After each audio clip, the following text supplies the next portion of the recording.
नमस्कार, सुप्रभात। आप सभी का डीडी न्यूज पर स्वागत है। आप देख रहे हैं हमारा सांकेतिक समाचार। मैं हूं साइमा खान और मेरे साथ है मेरे सहयोगी गार्गी शुक्ला।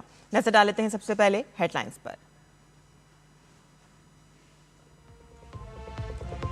देश भर में हर घर तिरंगा अभियान के तहत आयोजित हो रहे हैं विभिन्न कार्यक्रम। उपराष्ट्रपति सीपी राधाकृष्णन आज दिखाएंगे हर घर तिरंगा स्पेशल बाइक रैली को हरी झंडी।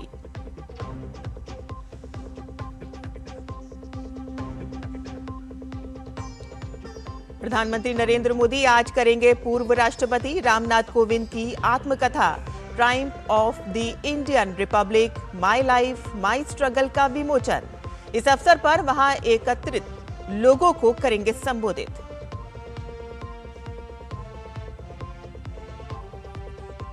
संसद का मॉनसून सत्र जारी। दोनों ही सदनों में अहम विधायी कार्य सूचीबद्ध। लोकसभा में एक और राज्यसभा में 2 विधेयक पर होगी चर्चा।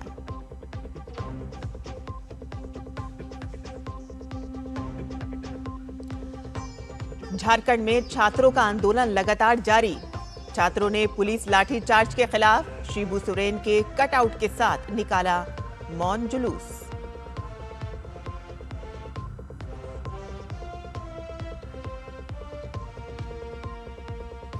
और पश्चिम एशिया संघर्ष के बीच लाल सागर में बढ़ा तनाव। ईरान समर्थक हूथियों ने सऊदी अरब के जहाज पर किया हमला। 4 की मौत की आधिकारिक पुष्टि।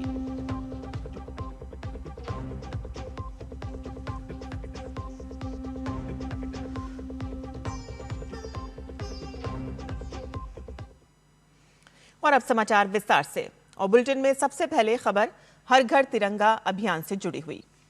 उपराष्ट्रपति सीपी राधाकृष्णन आज सुबह दिल्ली स्थित भारत मंडपम से सांसदों के साथ हर घर तिरंगा स्पेशल बाइक रैली को हरी झंडी दिखाएंगे। ये रैली राष्ट्रीय गौरव, एकता और नागरिकों की भागीदारी का संदेश लेकर दिल्ली के मेजर ध्यानचंद नेशनल स्टेडियम तक जाएगी।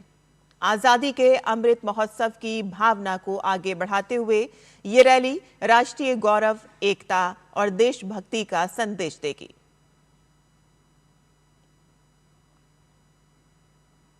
प्रधानमंत्री नरेंद्र मोदी आज नई दिल्ली स्थित विज्ञान भवन में देश के पूर्व राष्ट्रपति रामनाथ कोविंद की आत्मकथा का विमोचन करेंगे। किताब का शीर्षक Triumph of the Indian Republic my life my struggle है।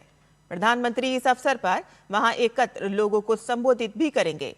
प्रधानमंत्री की ओर से कोविंद की आत्मकथा का विमोचन भारत में सार्वजनिक क्षेत्र के सबसे जाने माने व्यक्तियों में से एक के जीवन और योगदान को याद करने का महत्वपूर्ण अवसर होगा। पुस्तक में उनके शुरुआती जीवन से लेकर सार्वजनिक सेवा के लंबे सफर और भारत के 14वें राष्ट्रपति के रूप में निभाई गई जिम्मेदारियों तक के अनुभवों, संघर्षों और उपलब्धियों का उल्लेख किया गया है। ये पुस्तक उन मूल्यों, अनुभवों और परिस्थितियों के बारे में बताती है जिन्होंने उनकी जीवन यात्रा और लोक सेवा को आकार दिया।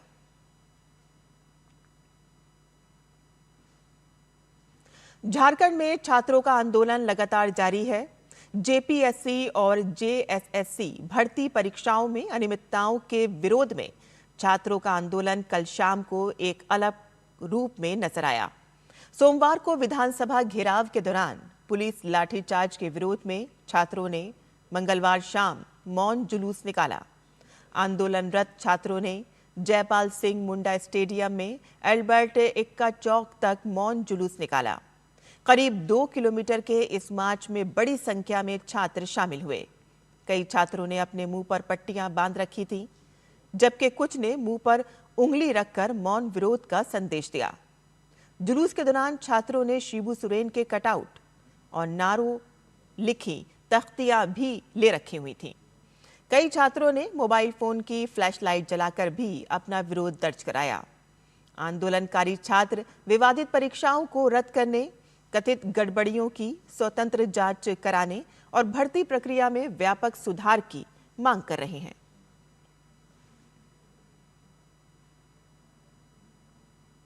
जेपीएससी और जेएसएससी में कथित भ्रष्टाचार एवं अनियमितताओं के खिलाफ छात्र नेता देवेंद्रनाथ महतो की अनिश्चितकालीन भूख हड़ताल 11वें दिन भी जारी है। विधानसभा घेराव के दौरान पुलिस कार्रवाई के बाद उन्हें सदर अस्पताल रांची में भर्ती कराया गया, जहां उनका इलाज चल रहा है। अस्पताल से जारी खुले पत्र में देवेंद्रनाथ महतो ने पुलिस लाठीचार्ज की निंदा करते हुए पूरे मामले की निष्पक्ष जांच और दोषियों पर कार्रवाई की मांग की है। उन्होंने कहा कि शरीर अस्पताल में है, लेकिन न्याय के लिए संघर्ष का संकल्प अडिग है।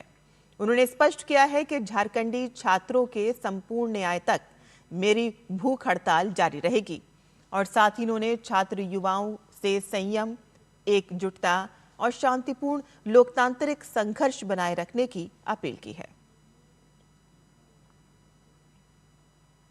संसद के मॉनसून सत्र का अंतिम सप्ताह चल रहा है और सत्र के 18वें दिन आज दोनों ही सदनों में अहम विधेयक विचार और पारित किए जाने के लिए सूचीबद्ध हैं।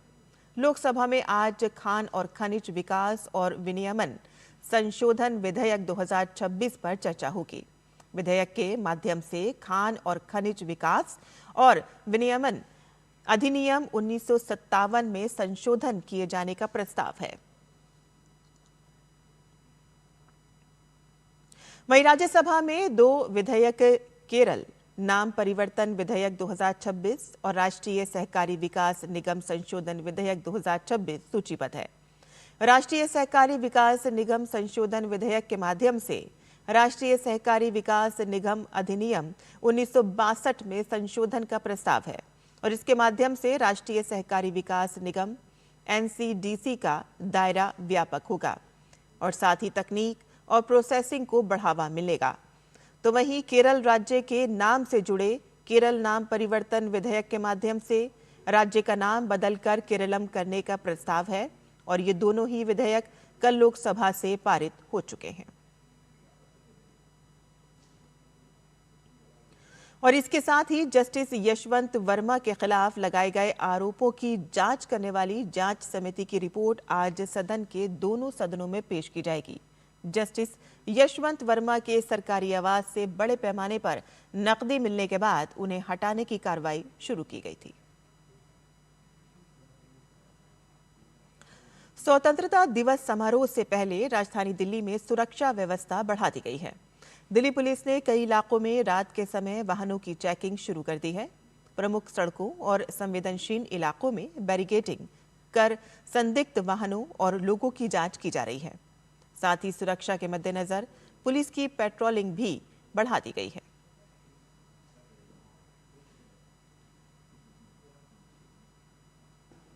हिमाचल प्रदेश में कांगड़ा जिले में बारिश से जनजीवन अस्त व्यस्त हो गया है।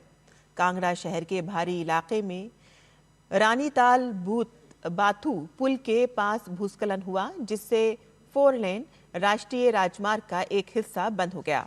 भूस्खलन वाली जगह के दोनों ही तरफ गाड़ियां फंसी रहीं और बाद में यातायात को सुचारू करने के लिए भारी मशीनें लगाई गईं।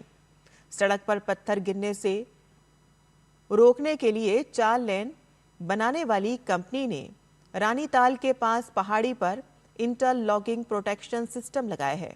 फिर भी भूस्खलन से वहां चालकों को खतरा बना हुआ है। कुछ महीने पहले इसी हिस्से के पास बड़ा पत्थर गिरने से एक कार बुरी तरह से क्षतिग्रस्त हो गई थी। हालांकि उसमें सवार लोग बाल बाल बच गए थे। इलाके में रेलवे लाइन के पास भी भूस्खलन हुआ और जिससे रेलवे के बुनियादी ढांचे को नुकसान पहुंचा।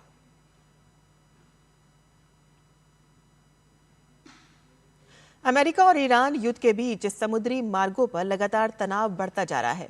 मंगलवार को ईरान समर्थित हूथियों ने सऊदी अरब के एक कार्गो शिप पर हमला किया।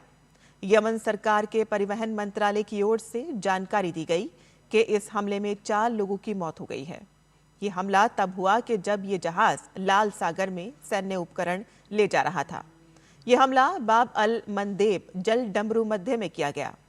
इस बीच ईरान ने कहा है कि अमेरिका उसकी शर्तें नहीं मानता है, जो हॉर्मुज बंद ही रहेगा। अमेरिका ईरान युद्ध खत्म होने की उम्मीद कमजोर पड़ने से वैश्विक बाजारों पर असर दिख रहा है। तेल की कीमतों में बढ़ोतरी हुई है और ग्लोबल शेयर बाजार में गिरावट दर्ज की गई है। ब्रेंट क्रूड फ्यूचर्स 1.4% बढ़कर 88.91 बैरल पर बंद हुआ है और यूएस क्रूड 1.3% से बढ़कर 83.20 पर पहुंच गया है।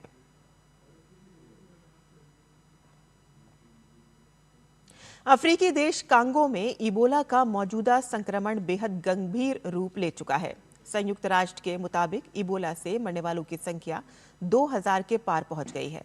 पिछले 20 दिनों में मौतों का आंकड़ा दोगुना हुआ है और रोजाना औसतन करीब 50 मौतें दर्ज की गई हैं। मौजूदा संक्रमण की एक बड़ी वजह वायरस का दुर्लभ बूडी बुगियो स्ट्रेन है। WHO के मुताबिक स्ट्रेन के लिए फिलहाल कोई वैक्सीन या विशेष इलाज उपलब्ध नहीं है। संभावित वैक्सीन और अल्टरनेटिव ट्रीटमेंट पर शोध और परीक्षण जारी है। ये संक्रमण कांगो के उन इलाकों में फैल रहा है कि जहां स्वास्थ्य सेवाओं तक पहुंच कम है। असुरक्षा, कमजोर इंफ्रास्ट्रक्चर और मुश्किल भौगोलिक परिस्थितियां राहत और इलाज की कोशिशों को और कठिन बना रही हैं। तो वहीं सुरक्षा हालात भी राहत और निगरानी अभियान में बड़ी बाधा बन रहे हैं।